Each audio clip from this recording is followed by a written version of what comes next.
مثل الذين ينفقون أموالهم في سبيل الله كمثل حبة أنبتت 7 سنابل في كل سنبلة 100 حبة والله يضاعف لمن يشاء والله واسع عليم.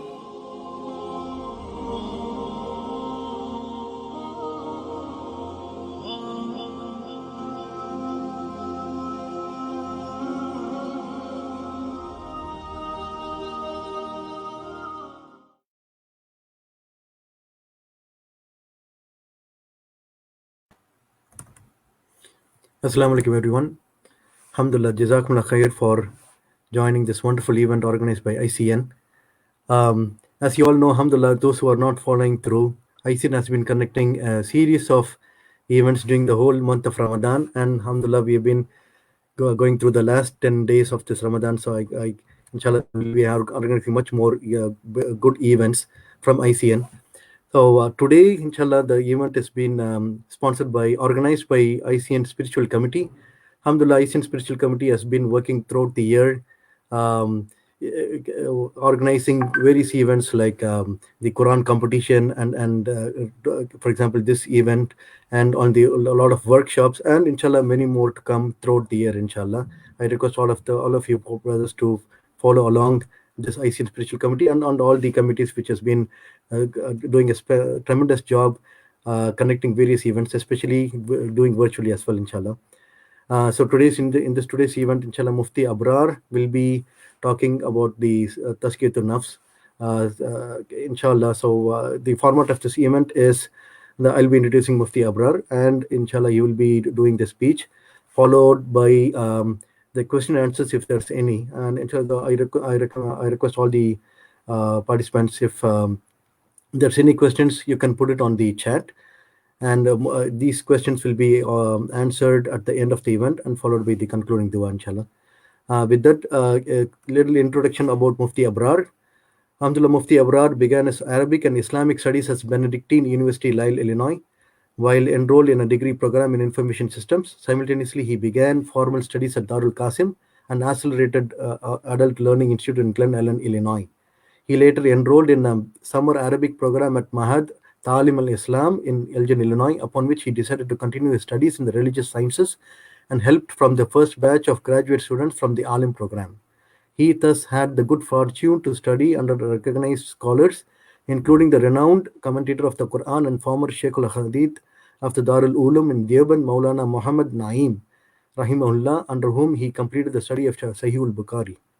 Mufti Abrar graduated from Benedictine University in 2006 with honors and a degree in information system, while simultaneously pursuing his Islamic studies full-time. He completed his Alim course in 2007 and thereafter enrolled at Madrasa Inamiya, which is in Canberra Town, South Africa, to specialize in the field of issuing legal verdicts, fatwas. In 2009, Mufti Abrar completed his training under the tutelage of Mufti Ibrahim Desai. May Allah enlighten and lengthen his life. A world-renowned jurist and expert in Islamic finance. He is also fortunate to have received authorization to narrate from 44 books of hadith.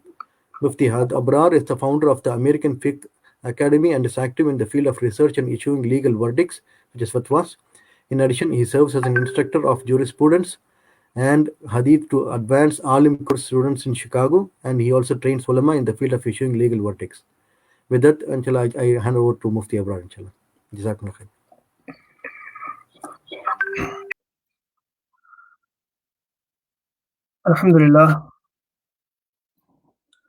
الحمد لله الذي هدى والصلاة والسلام على عباده الذين اصطفى خصوصا على سيد الرسل وخاتم الأنبياء وعلى آله وصحبه الذين اجتبى أما بعد فأعوذ بالله من الشيطان الرجيم بسم الله الرحمن الرحيم يا أيها الذين آمنوا أعوذ بالله من الشيطان الرجيم بسم الله الرحمن الرحيم إنما المؤمنون إخوة فأصلحوا بين أخويكم واتقوا الله لعلكم ترحمون يا أيها الذين آمنوا لا يسخر قوم من قوم عسى أن يكونوا خيرا منهم ولا نساء من نساء عسى أن يكون خيرا منهن ولا تلمزوا أنفسكم ولا تنابزوا بالألقاب بئس الاسم الفسوق بعد الإيمان ومن لم يتب فأولئك هم الظالمون.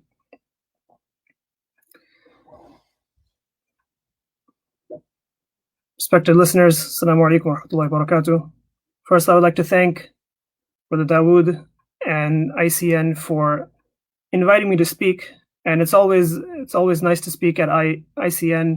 It is my local community, and the new ICN 248 Masjid, inshallah, once it's built, will be my local masjid. So it's always an honor to speak at an ICN program. In this blessed month, as we're reading the Quran, and inshallah we read the Quran outside of this month as well, we find certain recurring themes. And there's one verse that captures 4 of these themes together. And that verse is إِنَّمَا الْمُؤْمِنُونَ إِخْوَةٌ فَأَصْلِحُوا بَيْنَ أَخَوَيْكُمْ وَاتَّقُوا اللَّهَ لَعَلَّكُمْ تُرْحَمُونَ.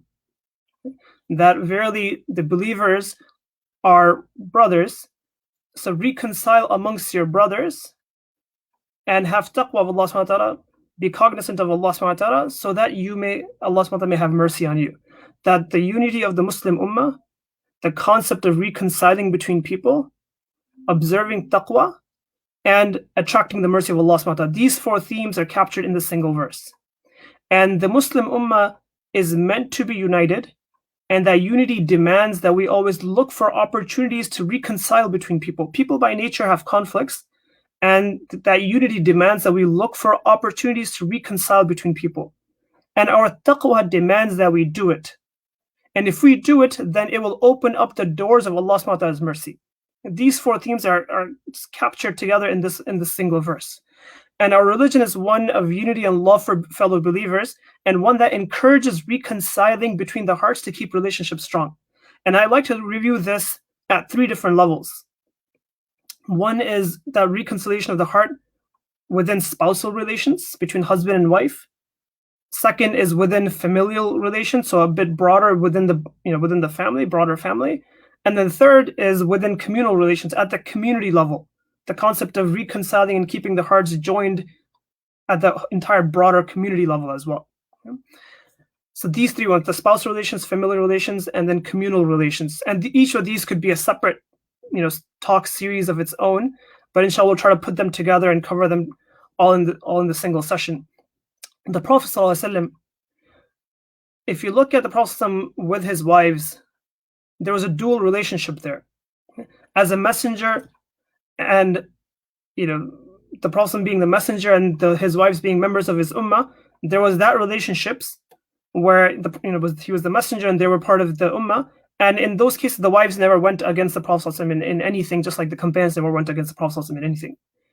And then the other relationship was the Prophet was the husband, and there were his wives were his wife, and that was a husband-wife relationship. And to a certain degree, that there was a normal husband-wife relationship there as well, where that relationship faced certain normal situations that spouses face. And it had to be so that it could be a lesson for us. لَقَدْ كَانَ لَكُمْ فِي رَسُولِ اللَّهِ أُسْوَةٌ حَسَنَةٌ. And the life of the Prophet is a good example for us. And we see those examples in all the different type of relationships that the Prophet had. That includes his spousal relationships, his relationship with his wives. It comes in Muslim Abi Ya'la, and it's the people who narrate the hadith are all thiqat, they're all reliable. It's a reliable hadith that the Prophet was once traveling with his wives Aisha and Safiya radiallahu anhuma. And Aisha radiallahu anha's camel was strong and her luggage was light, and Safiya radiallahu anha, her camel was a bit weaker and her luggage was more heavy, which was causing the caravan to slow down. So the Prophet said, حَوِّلُوا مَتَاعَ عَيْشَ عَلَى جَمَلِ صَفِيَّةَ وَحَوِّلُوا مَتَاعَ صَفِيَّةَ عَلى جَمَلِ عَيْشَ حَتَّى يَمْضِي الرَّكْبُ. So that, switch the luggage, if you will. That put the heavier luggage of Safiya on the stronger camel of Aisha, and take Aisha's lighter luggage and put it on the weaker camel of Safiya radiallahu anha.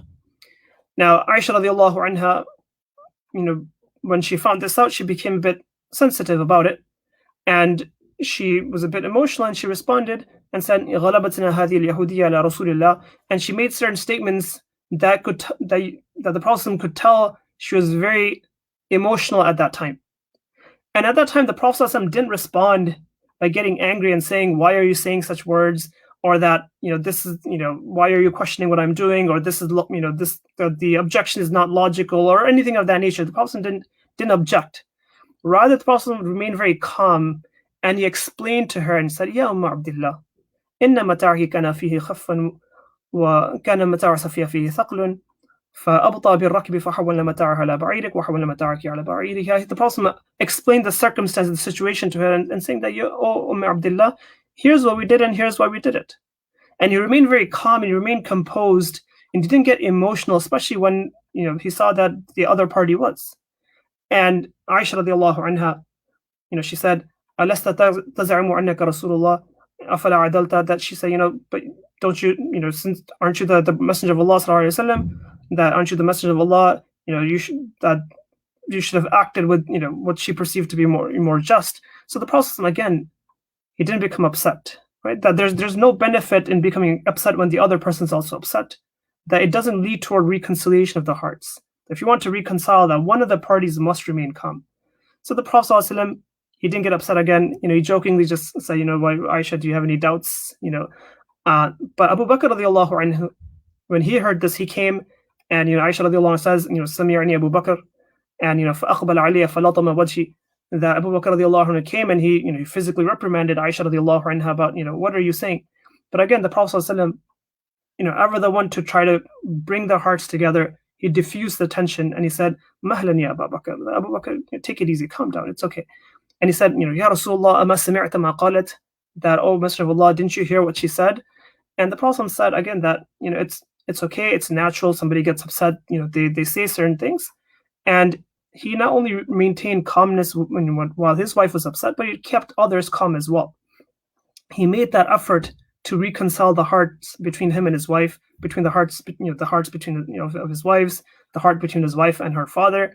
The Prophet kept those hearts together, and he encouraged everyone to keep hearts together. But this is where it's an example of somebody within that relationship, one spouse trying to reconcile with the other spouse. But even for people who are outside of that, right, the other people are also encouraged to reconcile between spouses. Allah subhanahu wa ta'ala mentions, وَإِنْ خِفْتُمْ شِقَاقَ بَيْنِهِمَا فَبَعَثُوا حَكَمًا مِنْ أَهْلِهِ وَحَكَمًا مِنْ أَهْلِهَا إِنْ يُرِيدَا إِصْلَاحًا يُوَفِّقِ اللَّهُ بَيْنَهُمَا إِنَّ اللَّهَ كَانَ عَلِيمًا خَبِيرًا. That the responsibility of the family, that if you fear that there's discord between a couple, then have somebody appointed from each side of the family so that they can try to reconcile between the two parties, between the spouses. And Allah subhanahu wa ta'ala mentions that if they make the intention to reconcile, إِن يُرِيدَا إِصْلَاحًا يُوَفِّقِ اللَّهُ بَيْنَهُمَا, that if there's a firm intention and effort to reconcile, then Allah subhanahu wa ta'ala will facilitate that reconciliation. And unfortunately, what happens many times is, a spouse will call someone like a parent or someone and complain about issues that they're upset, and then the person on the other line just engulfs those flames, just causes that person to become even more upset. Says that, oh, if that's the case, or that's wrong, you shouldn't take it, and this and this and so on and such, and it just causes the other person to become even more upset. And that's absolutely wrong, right? That any conversation of this nature should be solution oriented. They should be toward finding ways to reconcile. Right? To cause marital discord is an absolutely shaitani act. Right? It comes in Sahih Muslim that Iblis sends out his army and they report back at night to him regarding what evil they have caused during the day, and that whoever caused the greatest fitna will be the closest to Iblis. And it mentions that the different shayateen will mention that we did such and such, and we did such and such, and we did such and such. But Iblis won't be impressed until a person says that, or one of the shayateen says, مَا تَرَكْتُهُ حَتَّى فَرَّقْتُ بَيْنَهُ وَبَيْنَ إِمْرَتِهِ, that the fitna that I caused discord and separation between a couple. And it said that Iblis will be most proud of that shaitan, that ni'ma anta, you'll praise him and say that you're such a great deed that you have done. Okay? So to cause that sort of any discord between a couple is a shaitani act. We've been commanded to do the opposite. We've been commanded to reconcile between spouses.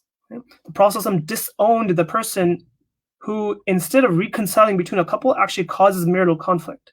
The Prophet comes in Abu Dawud that لَيْسَ مِنَّا مَنْ خَبَّبَ إِمْرَأَةً عَلَى زَوْجِهَا أَوْ عَبْدًا عَلَى سَيِّدِهِ, that person who causes marital conflict, turns one spouse against the other, that person is not from amongst us.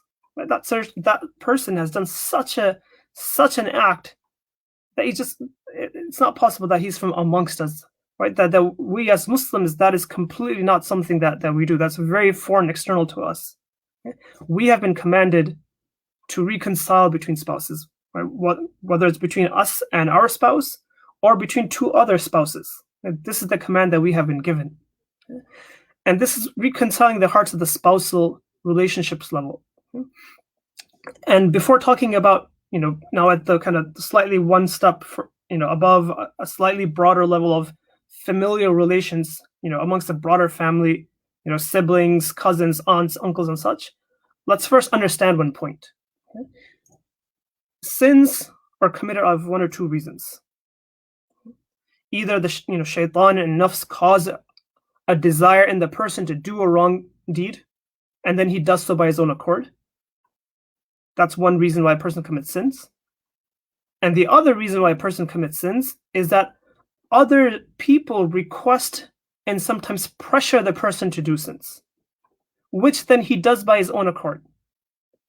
So either the shayateen and nafs cause the desire in a person to do the wrong and he does it, or other people encourage or pressure the person to do something wrong, and then that person does it. But in either case, this person who takes the action is the one who's responsible, and he's the one who's accountable to Allah subhanahu wa ta'ala. And we know from the ayahs in the Quran that a person can't just say, well, it was the shaitan's fault that he caused me to be astray, or that these people have led us to do wrong. That on the day of judgment, the person will be accountable because that person chose to still do it at the end of the day. And the worst thing a person can do is commit a sin while they're thinking that they're doing a virtuous deed. That a person thinks that they're doing something virtuous, but in reality what they're doing is a sin. قُلْ هَلْ نُنَبِّئُكُمْ بِالْأَخْسَرِينَ أَعْمَالًا الَّذِينَ ضَلَّ سَعْيُهُمْ فِي الْحَيَاةِ الدُّنْيَا وَهُمْ يَحْسَبُونَ أَنَّهُمْ يُحْسِنُونَ صُنْعًا. That shall we inform you of that person who's the most lost, the biggest loser in terms of his amal. Who's that person? That person who was doing wrong and his efforts were going to waste, while that person was thinking that he was doing something good. A person is sometimes encouraged to commit a sin by their own parents, by their own family, by their own friends, by their own spouse. And then he listens to them thinking that I must listen to my parents and it's a virtuous act, or that I must listen, it's good to take mashwara from people, and hence my acting on this mashwara and advice of people is good. But rather in certain scenarios that does not apply. The Prophet mentioned that there is no obedience to the creation if that entails disobedience to the Creator. And unfortunately, a lot of times people have within their families relatives with whom relationships have been cut off. Either they have cut those relationships off themselves, or they just sustain those cut off relationships because of their parents, their spouses, their relatives tell them to do so.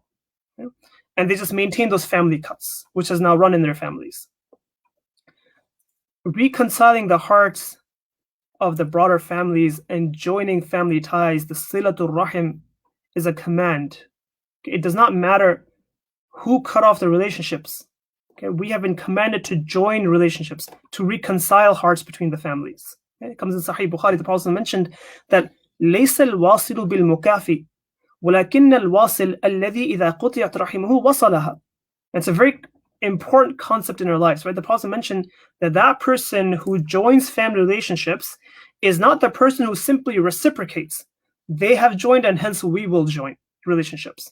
They are maintaining relations, hence we will maintain relations. That person is not simply who reciprocates. Rather, لكن الواصل الذي إذا قطعت رحمه وصلها. That person that has been commanded to join relationships, that person is the one that when the other party is making an effort to cut off relations, this person makes the effort to join those relations. That's what we've been commanded. That not to simply reciprocate. We are not reciprocators. We don't stoop to other people's standards. We rise to the standards set by the Prophet ﷺ. Okay? We are not people who just simply reciprocate what others are doing. Okay? We have a higher standard. So we have been commanded that despite what you may face from other people, still go and join relationships, reconcile those hearts, bring those hearts together. Okay? And the sin for cutting relationships is generic. It's not specific to the one who started it initially. It's everyone. involved in maintaining those cut-off relationships. Right? Jubair ibn Mut'im radiallahu anhu mentions that he heard the Prophet say that لا يدخل الجنة قاطع, comes in Sahih Bukhari, that person who cuts off relationships does not enter Jannah. Our entrance into Jannah depends on this. Right? These are blessed months where we're asking for Allah subhanahu wa ta'ala's mercy, and we're asking for Allah subhanahu wa ta'ala's forgiveness, and we're asking to be saved from the hellfire, and we're asking to be entered into Jannah. This is one of the requirements if you want to enter into Jannah, right? That you must join family relationships. Okay? The Prophet ﷺ has stressed the importance of family ties on numerous occasions, and he encouraged keeping family relations. Okay? When he was asked about what enters a person into Jannah, he said that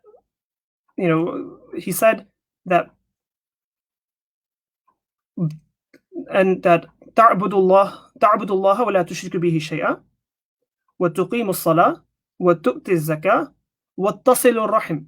Comes in Sahih Bukhari. The Prophet mentioned 4 things. He said that you worship, if you want to enter Jannah, you worship Allah and you don't associate anyone to Him. You establish Salah, you give Zakat, and you join relationships. This has been mentioned in the same line, in the same statement, as not committing shirk, as performing your Salah, as fulfilling your Zakat. It's of extreme importance. Right? And it's of so important that even during the final days of the Prophet ﷺ, the Anas radiallahu anhu narrates that in Rasulullah ﷺ قال في مرضه أرحمكم, that it comes in Ibn Hibban relates it, that even during the last days of the Prophet ﷺ, even during his final sickness, one of the things that the Prophet ﷺ used to stress was your family relations. Keep those family relations, reconcile those hearts. And if you want to understand how to reconcile hearts between family members, look at the story of Yusuf alayhi salam. It's a perfect example there. Okay? After the brothers of Yusuf alayhi salam, in the story, in the surah, you'll see that eventually when the brothers of Yusuf alayhi salam, they recognize Yusuf alayhi salam and they confess their mistake. Right? What was the reaction of Yusuf alayhi salam?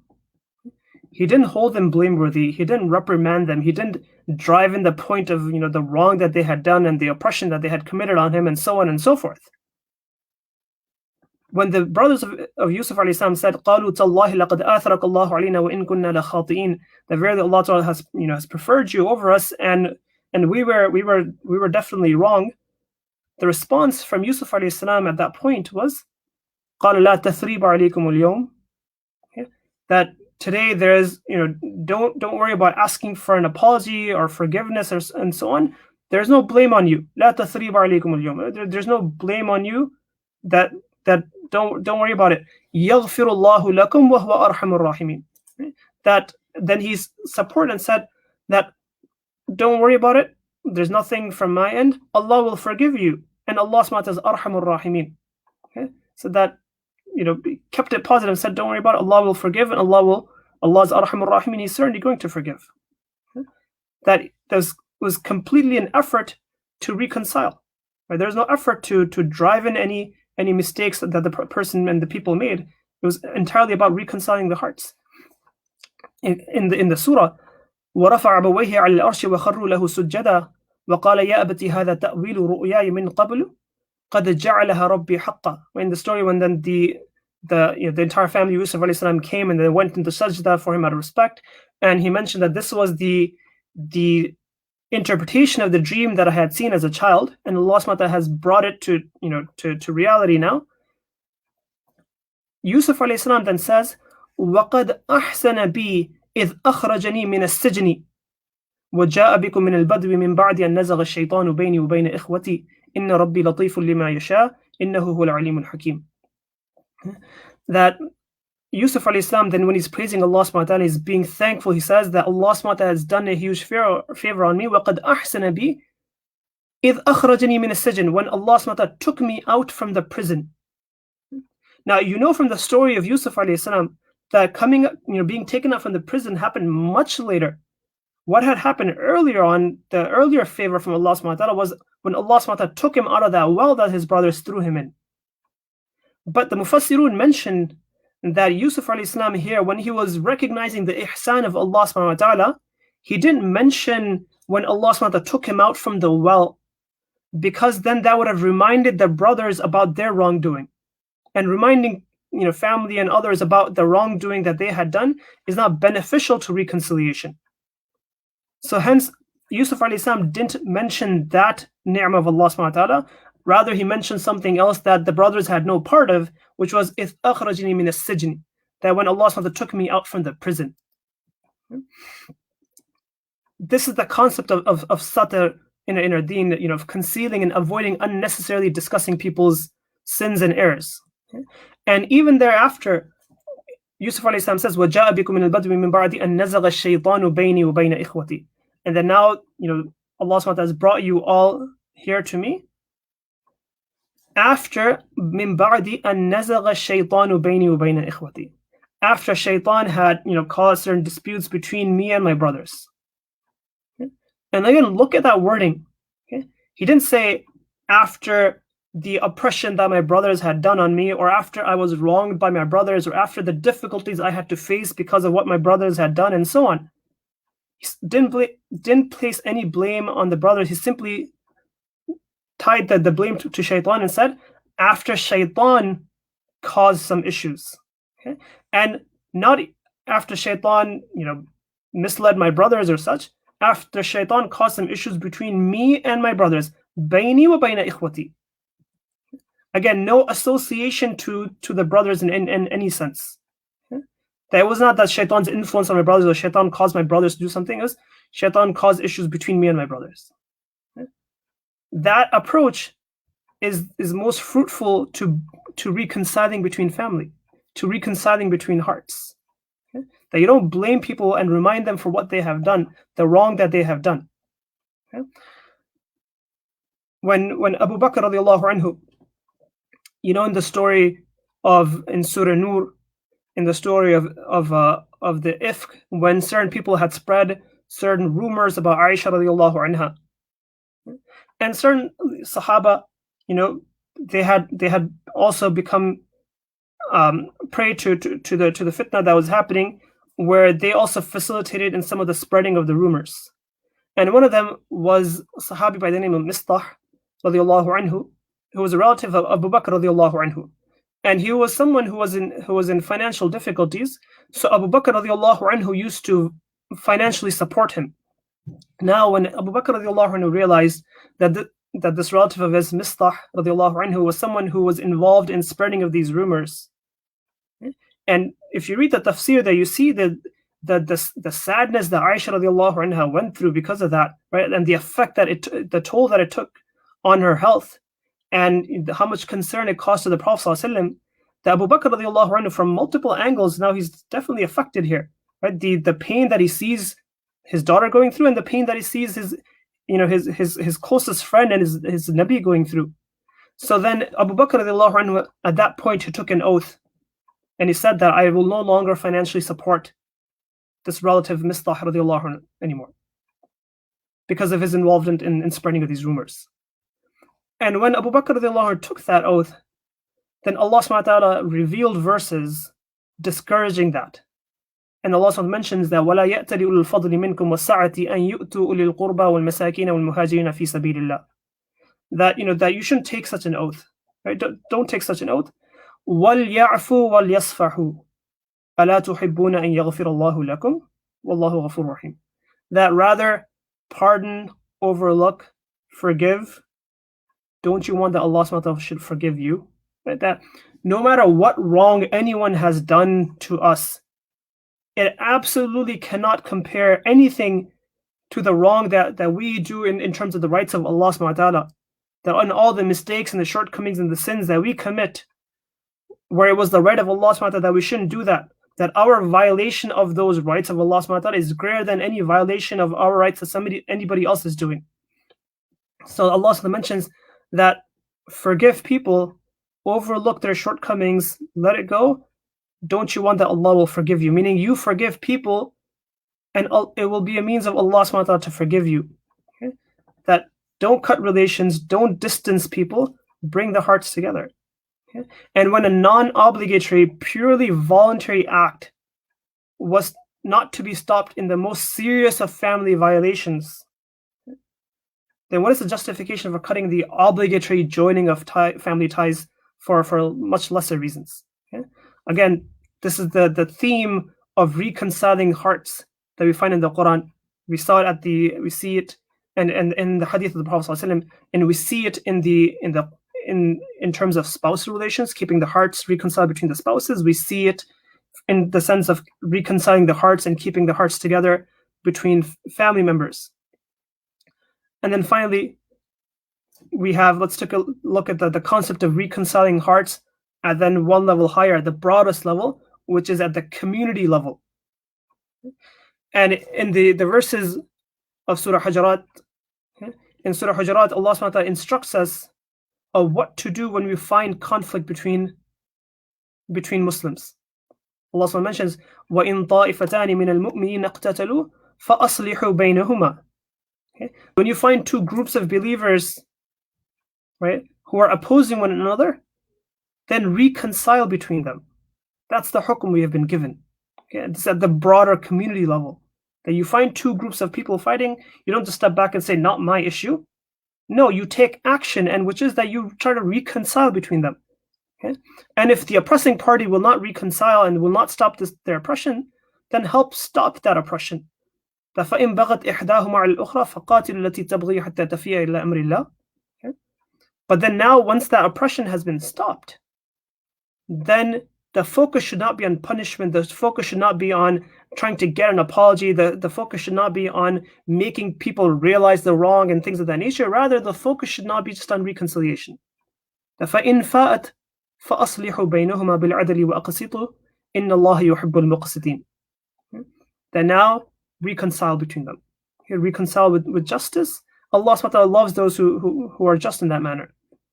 And then Allah subhanahu wa ta'ala mentions, إِنَّمَا الْمُؤْمِنُونَ إِخْوَةً, that believers are brothers amongst themselves. Okay? That we are one community. فَأَصْلِحُوا بَيْنَ أَخَوَيْكُمْ. So then reconcile between your brothers. Reconcile amongst yourself. Reconcile amongst the single community that you are. وَاتَّقُوا اللَّهَ لَعَلَّكُمْ تُرْحَمُونَ. That your taqwa demands this, and observe taqwa so that Allah subhanahu wa ta'ala can have mercy on you. And thereafter, Allah subhanahu wa ta'ala informs us of ways to prevent conflicts in the first place. And Allah subhanahu wa ta'ala mentions, يَا أَيُّهَا الَّذِينَ آمَنُوا لَا يَسْخَرْ قَوْمٌ مِّنْ قَوْمٍ عَسَىٰ أَن يَكُونُوا خَيْرًا مِّنْهُمْ وَلَا نِسَاءٌ مِّن نِّسَاءٍ عَسَىٰ أَن يَكُنَّ خَيْرًا مِّنْهُنَّ وَلَا تَلْمِزُوا أَنفُسَكُمْ وَلَا تَنَابَزُوا بِالْأَلْقَابِ بِئْسَ الْاسْمُ الْفُسُوقُ بَعْدَ الْإِيمَانِ وَمَن لَّمْ يَتُبْ فَأُولَٰئِكَ هُمُ الظَّالِمُونَ. Allah subhanahu mentions about how you should behave with other people, and you shouldn't ridicule people, shouldn't call them names and things of that nature. And that يَا أَيُّهَا الَّذِينَ آمَنُوا اجْتَنِبُوا كَثِيرًا مِّنَ الظَّنِّ إِنَّ بَعْضَ الظَّنِّ إِثْمٌ ولا تجسسوا ولا يغتب بعضكم بعضا أيحب أحدكم أن يأكل لحم أخيه ميتا فكرهتموه واتقوا الله إن الله تواب رحيم. Allah mentions that don't have suspicion on people, don't assume evil about people, don't spy on people, don't get into other people's business, don't backbite people. Okay? That Allah SWT mentions first about what happens if there is a conflict and how do you reconcile. That Allah SWT then shows ways that you prevent the discord and such in the first place. But this is something that we have been commanded to do, okay? To reconcile amongst ourselves, within our families, within the spouses, within the marriage, within the broader family, within the entire community. Okay? And I will leave you with a hadith that Imam Hakim rahimahullah narrates in his Mustadrak, okay? Where Anas ibn Malik radiallahu anhu mentions that بينما رسول الله صلى الله عليه وسلم جالس إذا رأيناه ضحك حتى بدت ثناياه. That we were sitting with the Prophet ﷺ, and then we saw the Prophet ﷺ laugh, okay? And so much so that we could see his teeth. Okay? So قال له Umar رضي الله عنه said, ما أضحكك يا رسول الله بأبي أنت وأمي. That he says, Umar رضي الله عنه says that may my father and mother be sacrificed for you, Ya Rasulullah. That what causes you to laugh? So the Prophet ﷺ said, رجلان من أمتي جثيا بين يدي ربي العزة فقال أحدهما يا ربي خذ لي مظلمتي من أخي. That he says that I've been shown two people from my ummah, and they go in front of Allah subhanahu wa ta'ala, meaning on the day of judgment, and one of them says that, "Oh my Lord, that this person has oppressed me, and now I want, recompensation. I want compensation for that. That I want my rights, and I want retribution today because of that oppression." And then the Prophet mentions the فقال الله تبارك وتعالى للطالب فكيف تصنع بأخيك ولم يبق من حسناته شيء. That what are you going to do? How are you going to get your compensation from that person when he no longer has any good deeds to give? All of that person's good deeds have already been taken. Now there's no good deeds to be taken from him. So how do you wish to be compensated? So the Prophet says that this person will say, "Ya Rabbi, فَلْيَحْمِلْ مِنْ أَوْزَارِي." Then that person, "Oh my Lord, shall take my sins. If I can't, there's no good deeds of his for me to take as a compensation, then he must take my evil deeds." And Anas radiallahu anhu mentions that وَفَاضَتْ عَيْنَا رَسُولِ اللَّهِ صلى الله عليه وسلم بِالْبُكَاءِ ثُمَّ قال إن ذلك اليوم عظيم يحتاج الناس أن يحمل عنهم من أوزارهم. That the Prophet started to cry at that point, and he said that that's a severe day, the day of judgment, when now people are going to have to bear other people's faults, and they're going to have to give away their hasanat to other people for the wrongs that they have done. But then the Prophet ﷺ mentions that فقال الله تعالى للطالب ارفع بصرك فانظر في الجنان. That Allah subhanahu wa ta'ala will tell this person who is asking, to be compensated for the wrong that his brother, this other person, had done on him. Allah subhanahu wa ta'ala will tell that person, look up to Jannah. Look at what you see. So فرفع رأسه فقال يا ربي أرى مدائن من ذهب وقصورا من ذهب مكللة باللؤلؤ. That, oh my Lord, I see palaces, and I see everything in gold, and I see pearls, and لأي نبي هذا أو لأي صديق هذا أو لأي شهيد هذا. So this person will ask Allah subhanahu wa ta'ala that, "Oh my Lord, these rewards, which Nabi do they belong to? Which Siddiq are these for? Or which Shaheed do these belong to?" Allah subhanahu wa ta'ala will tell that person, قَالَ هَذَا لِمَنْ أَعْتَى ثَمَنٍ. That this will be for whoever can pay its price. So now this person will ask that Ya Rabbi وَمَنْ يَمْلِكُ ذَلِكَ. That, "Oh my Lord, who can possibly pay this price for this these gold palaces and pearls and everything that we're seeing in Jannah? Who can possibly pay that price, oh my Lord?" Allah subhanahu wa ta'ala will tell that person that أَنْتَ تَمْلِكُهُ, that you have the ability to pay that price. This person will be shocked and will say, "Bimada?" That, how can I pay that price, oh my Lord? Allah subhanahu wa ta'ala will tell that person, بِعَفْوِكَ عَنْ أَخِيكَ. That the price for that will be that you just overlook and forgive the faults of your brother. So this person will say, "Ya Rabbi, فَإِنِّي قَدْ عَفَوْتُ عَنْهُ." That if that's all it's going to take, then, oh my Lord, I note that I have forgiven this person. And then at that point, Allah subhanahu wa ta'ala will tell that person, فَخُذْ بِيَدِ أَخِيكَ فَأَدْخِلْهُ الْجَنَّةِ. That now take the hand of that brother, and both of you enter into Jannah. And Rasulullah sallallahu alaihi wasallam said at that point that اتقوا الله وأصلحوا ذات بينكم فإن الله تعالى يصلح بين المسلمين. That have taqwa of Allah subhanahu wa ta'ala and reconcile amongst yourselves. Verily, even Allah subhanahu wa ta'ala reconciles between believers. That this is such a noble act, and this has been demanded from us to such an extent that we've been commanded repeatedly in multiple places to do this, to reconcile amongst people. And that the Prophet mentioned that even Allah subhanahu wa ta'ala reconciles between people. And I advise myself, and I advise everyone, to always adopt an approach of reconciliation in our lives, and in facilitating it in other people's lives as well, between spouses, between families, between the entire community. Our religion is one of unity.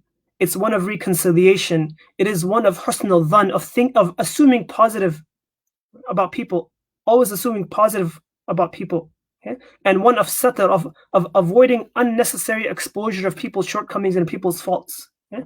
And it's very easy nowadays to cause massive discord amongst a large number of people within a few seconds, right? Forwarding, sending messages on WhatsApp and then forwarding that onward, and where people assume evil intentions from people, and these messages are meant to expose quote unquote people and their supposed wrongdoing, to inform people of other people's statements and actions that would lead to conflict. These sort of acts are not part of a religion. These are not not the instructions we find in the Quran. This is not what we find the teachings in the Sunnah of the Prophet ﷺ. This is not our deen. It's not our deen. Our deen is one of bringing hearts together, of bringing people together, not of separating people away. In the current COVID circumstances, we are physically distanced from people. Our community can't have its monthly gatherings. Our extended family can't, get together and visit each other and have parties and such. And I'm also aware of certain sad circumstances where even within the spouses, the husband and the wife are stuck in two different countries due to travel restrictions, that we have been physically separated. And as we look forward toward the ability to physically gather again and to physically come closer again, we should also focus on how do we bring hearts closer again as well, to bring hearts close together, to keep those hearts together, to keep them reconciled, and always make an effort to do that. And again, I leave you with the ayah that إِنَّمَا الْمُؤْمِنُونَ إِخْوَةٌ فَأَصْلِحُوا بَيْنَ أَخَوَيْكُمْ وَاتَّقُوا اللَّهَ لَعَلَّكُمْ تُرْحَمُونَ. The believers are one, right? They're a brotherhood. Okay, they're the brotherhood, their sisterhood. They're one family. فَأَصْلِحُوا بَيْنَ أَخَوَيْكُمْ. So reconcile amongst yourself.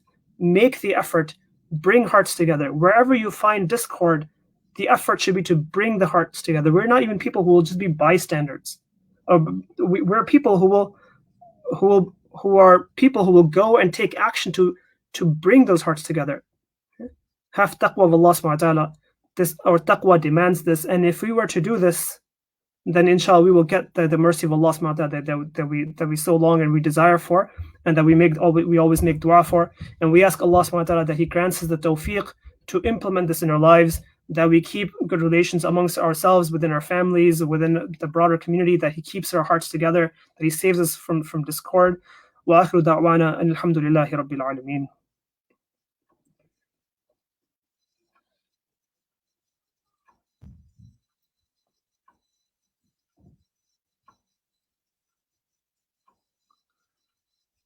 Brother Dawood, if you're speaking, sorry, I can't hear you.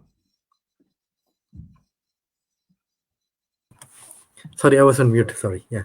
Alhamdulillah, Jazakallah khair, Mufti Sahab. Alhamdulillah, that was indeed an enlightening and a much needed reminder for us, especially at this moment where Muslim Ummah is going through so much, fitna going on. Alhamdulillah. So Jazakallah khair so much. May Allah reward you and your family. Alhamdulillah. So with that, so we are open to questions. I don't see any questions so far. We can wait for a minute or two for any of the brothers or sisters can post the questions in the live comment section. Again, this channel is live through all 4 channels: YouTube, Facebook, and whatnot. So you can comment on, and even if not now, you can even email us the questions. I think the email address is socialmedia@icnmasjid.org. You can post those questions in that email, and then inshallah we can work with Mufti Sahab and reply to your questions inshallah later. We can give a minute or two inshallah, Mufti Sahab.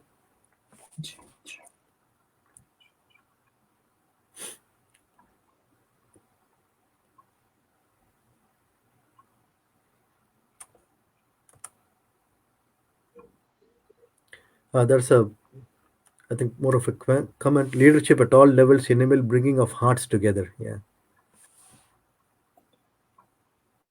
Mufti Sahab, you can comment on it, or there's more of a comment. Yeah.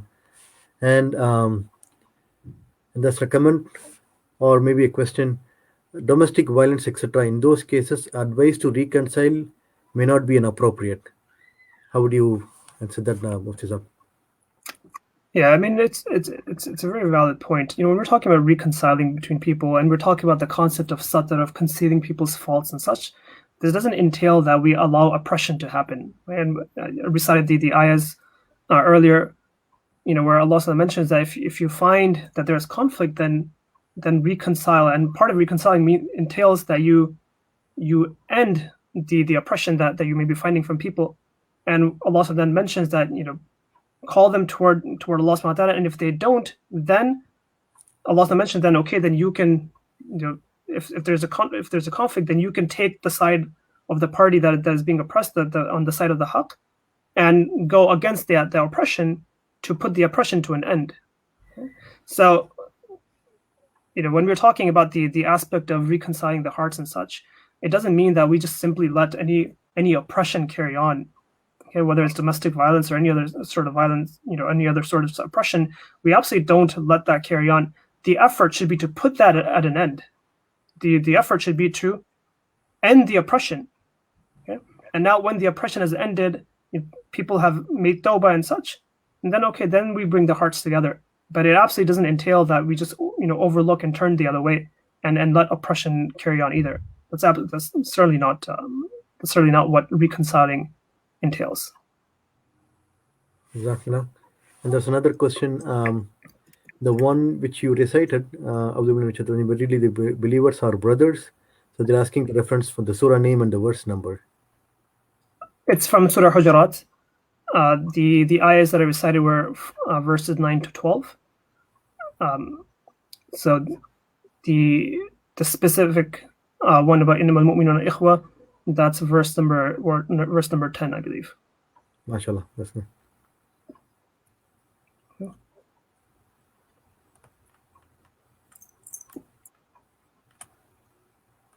We'll give another 30 seconds, inshallah.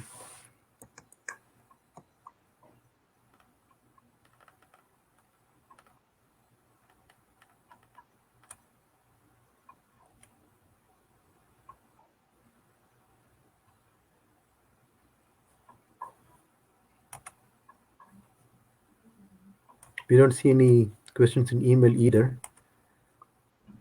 But with that, inshallah, alhamdulillah, jazakumullah khair again, Mufti Sahib, for all the enlightening speech. And I request you for the concluding dua, inshallah. الحمد لله رب العالمين والصلاة والسلام على سيدنا النبي والمرسلين وعلى صحبه أجمعين. رضينا بالله ربا وبالإسلام دينا وبمحمد صلى الله عليه وسلم نبيا ورسولا. سبحانه وبحمده عدد خلقه ورضا نفسه وزنة عرشه مداد كلماته. اللهم صل على سيدنا محمد وعلى آل سيدنا محمد كما صليت على إبراهيم وعلى آل إبراهيم إنك حميد مجيد. اللهم بارك على محمد وعلى آل محمد كما باركت على إبراهيم وعلى آل إبراهيم إنك حميد مجيد. اللهم صل على محمد كلما ذكره الذاكرون وصل عليه كلما غفل عن ذكره الغافلون. ربنا آتنا في الدنيا حسنة وفي الآخرة حسنة وقنا عذاب النار. ربنا لا تؤاخذنا إن نسينا أو أخطأنا. ربنا ولا تحمل علينا إصرا كما حملته على الذين من قبلنا. ربنا ولا تحملنا ما لا طاقة لنا به واعف عنا واغفر لنا وارحمنا أنت مولانا فانصرنا على القوم الكافرين. ربنا أفرغ علينا صبرا وثبت أقدامنا وانصرنا على القوم الكافرين. ربنا لا تزغ قلوبنا بعد إذ هديتنا وهب لنا من لدنك رحمة إنك أنت الوهاب. ربنا إننا آمنا فاغفر لنا ذنوبنا وقنا عذاب النار. ربنا آمنا بما أنزلت واتبعنا الرسول فاكتبنا مع الشاهدين. ربنا اغفر لنا ذنوبنا وإسرافنا في أمرنا وثبت أقدامنا وانصرنا على القوم الكافرين. ربنا آتنا من لدنك رحمة وهيئ لنا من أمرنا رشدا. ربنا هب لنا من أزواجنا وذرياتنا قرة أعين واجعلنا للمتقين إماما. ربنا زدنا علما وارزقنا فهما. اللهم فقهنا في الدين وعلمنا التأويل. اللهم اهدنا واهد بنا واجعلنا سببا وسبيلا لمن اهتدى ولا تجعلنا سببا لمن ضل وغوى. اللهم أرنا الحق حقا وارزقنا اتباعه وأرنا الباطل باطلا وارزقنا اجتنابه. اللهم جنبنا الفواحش والفتن ما ظهر منها وما بطن. ربنا حبب إلينا الإيمان وزينه في قلوبنا وكره إلينا الكفر والفسوق والعصيان واجعلنا من الراشدين. ربنا باعد بيننا وبين خطايانا كما باعدت بين المشرق والمغرب.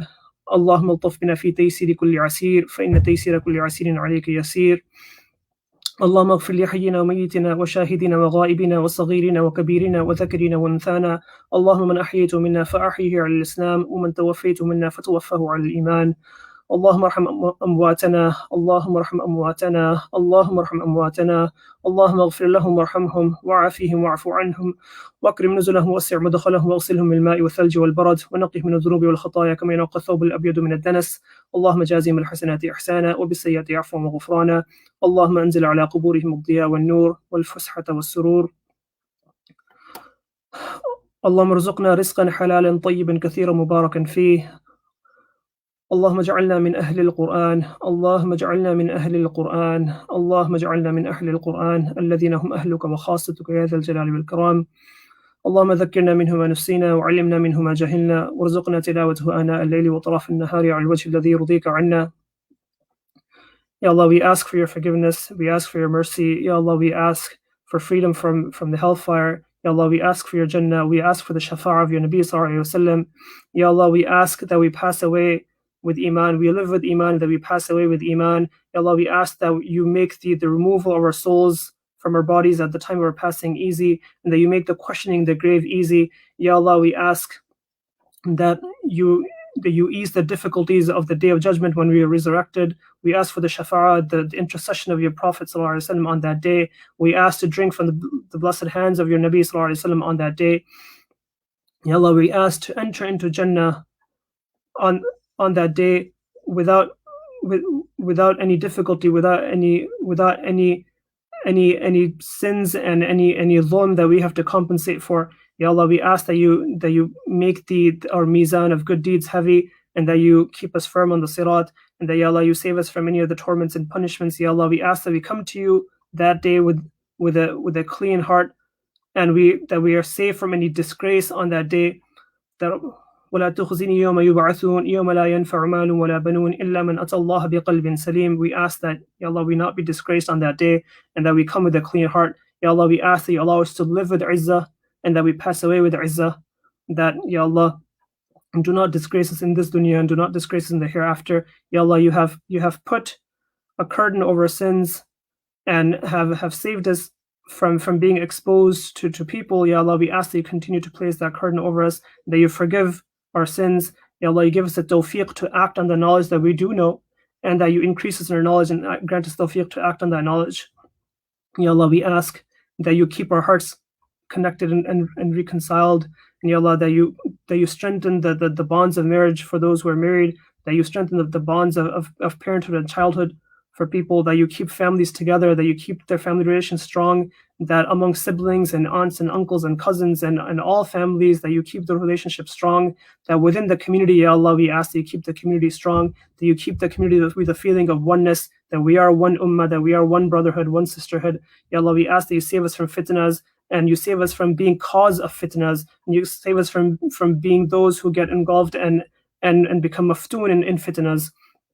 Ya Allah, we ask that those who are making any sort of an effort toward your deen, that Ya Allah, you accept them, that the masajid that are going through difficult situations, that Ya Allah, you remove their difficulties, that Ya Allah, you open up people's hearts toward the masjid, even if people cannot attend the masjid, that their hearts be connected to the masjid, and that becomes a reason for getting shade under your arsh on the day of judgment, that people whose hearts are connected to the masjid. Ya Allah, we ask that you grant barakah in our rizq. Ya Allah, we ask that you grant us halal rizq, and grant us barakah in that rizq, and allow us to spend that rizq in halal manners as well. Ya Allah, we ask that those people whose parents are alive, that Ya Allah, you allow their children to make khidmah of their parents, and that parents not be in need of khidmah, but that the children offer khidmah. Ya Allah, those people whose parents have passed away, that Ya Allah, those people whose parents have passed away, Ya Allah, we ask that you bless that you fill their qabr with nur, and you expand their grave, and Ya Allah, that whatever good that their children may be doing, that Ya Allah, you make it a means, that you make it a means of sadaqah jariyah for those parents. Ya Allah, for the ulama, for our teachers, and those who have passed away, those who have helped us in being firm on the deen and learning about the deen. Ya Allah, we ask that whatever good that we're doing, that it be a means of their sadaqah, a means of sadaqah jariyah for them.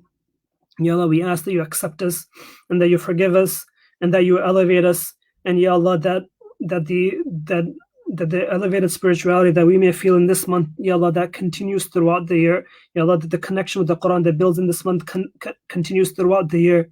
Ya Allah, that we become people who are firm on the Quran, that we become people who are firm on the Sunnah. We are people who have a love for the sunnah, and that we act upon the sunnah, and for whatever sunnah that we are unable to act on, for whatever reason, that we at least have love for that sunnah and a desire to eventually practice on that sunnah, whatever sunnah that we are already firm on, that we are already doing, that Ya Allah, you continue to keep us firm on that sunnah. Ya Allah, we ask for your afiyah.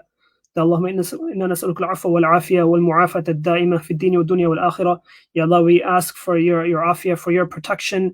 Ya Allah, we ask that you save us from all sorts of harm, whether that be physical and biological and harm, or spiritual harm, or Ya Allah, whether that be pandemics, whether that be nadar, whether that be sihr, whether that be the evil eye, or sorcery or magic, or people's evil intent and people's evil planning. Ya Allah, we ask that you keep us within your protection, and that Ya Allah, you save us from all these sorts of harm. That Ya Allah, we ask that you make us such that we become those with whom you are pleased, and those who earn your mercy, and those who earn your forgiveness, and those who earn being free from Jahannam. And Ya Allah, we ask that we be people who have benefited from this month, that we be people who have benefited from the Laylatul Qadr. Ya Allah, we ask that you forgive whatever shortcomings we may have had. Ya Allah, we ask that you accept our ibadah, you accept our tarawih, you accept our fasting. Ya Allah, you accept whatever little ibadah that we may be doing, that you accept it, and that Ya Allah, you put ikhlas in it, and you allow us to become consistent in it. ربنا ظلمنا أنفسنا وإن لم تغفر لنا وترحمنا لنكونن من الخاسرين سبحان الله بحمده سبحانك اللهم وبحمدك نشهد أن لا إله إلا أنت نستغفرك ونتوب إليك. Sorry, Mufti Sahab, I don't want to leave it unaddressed. Just one more question. Must we force the victim to reconcile even after abuse has stopped? I mean, if the question, for example, is in the context of if there's domestic violence, for example, in a marriage, then even if that violence has stopped, do the couples have to stay together, or that should the wife for example be forced to stay with the husband still? That's not necessary, and that's not something that should be pushed or such. I mean, there are valid reasons when marriages can come to an end. So that's not, of course, anything that we'd be implying here.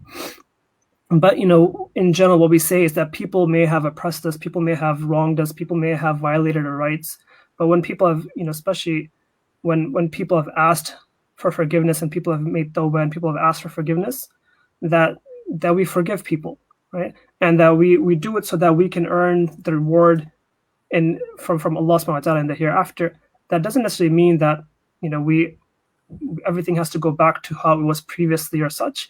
No, it just means that we forgive, we move on, and that we don't we know the famous hadith where the person, the Prophet mentioned that this person is from the people of Jannah, and then one of the Sahabi followed that Sahabi and observed what is this person doing, and and realized that this person isn't doing anything that's extraordinary, special or such.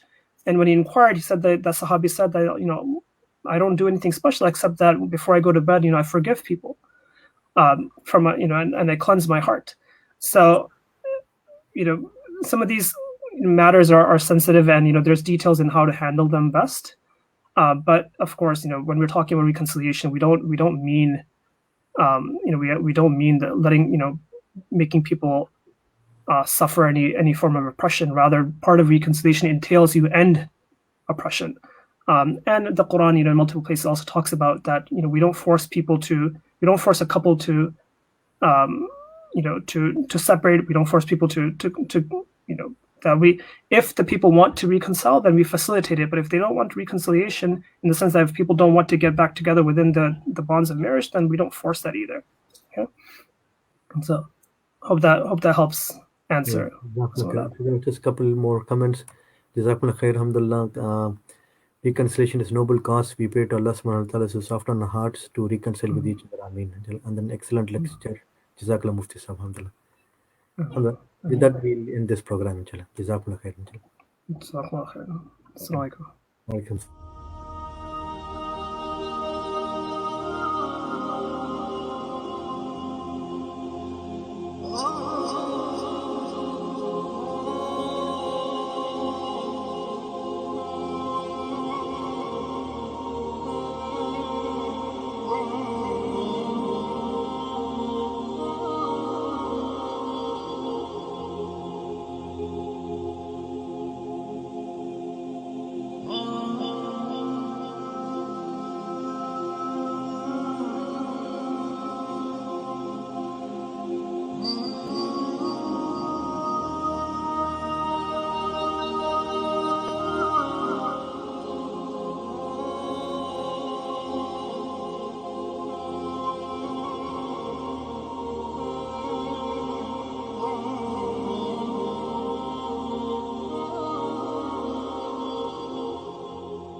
مثل الذين ينفقون أموالهم في سبيل الله كمثل حبة أنبتت 7 سنابل في كل سنبلة 100 حبة والله يضاعف لمن يشاء والله واسع عليم.